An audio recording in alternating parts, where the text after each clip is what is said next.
News 29 Maharashtra, तुमच्या आवाजाची, तुमच्या हक्काची बातमी। वनोजा येथे जंगली जनावरांपासून बचावासाठी लावलेले उपकरण अंगाशी, विजेचा करंट लागून शेतकऱ्याचा मृत्यू, कुटुंबाचा आधार गेल्याने गावावर शोककळा।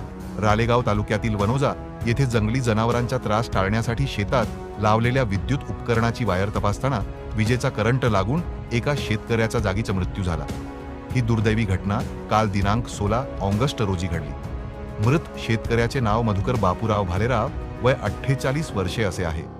गेल्या काही दिवसांपासून शेतातील पिकांची जंगली जनावरांकडून नासधूस होत होती। त्यामुळे जनावरे शेतात येऊ नयेत म्हणून मधुकर यांनी शेतात आवाज करणारे विद्युत उपकरण लावले होते। काल ते उपकरण सुरू झाले नसल्याने वायरमध्ये बिघाड झाला आहे का हे पाहण्यासाठी मधुकर शेतात गेले होते।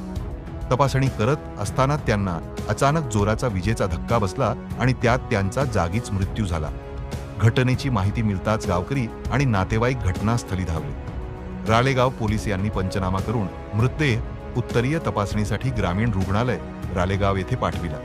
घराचा कर्ता पुरुष अचानक गेल्याने कुटुंबावर दुःखाचा डोंगर कोसळला आहे।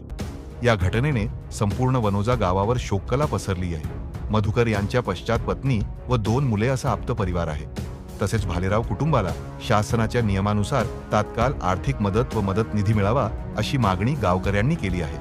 ग्रामस्थांची मागणी जंगली जनावरांचा वाढता उपद्रव आणि शेतातील असुरक्षित वीज जोडण्यामुळे शेतकरी जीव मुठीत धरून शेती करत असल्याचे ग्रामस्थांचे म्हणणे आहे। वन विभागाने जनावरांचा बंदोबस्त करावा, तसेच महावितरणने शेतातील वीज जोडण्यांची सुरक्षा तपासणी करावी अशी मागणी यावेळी करण्यात आली।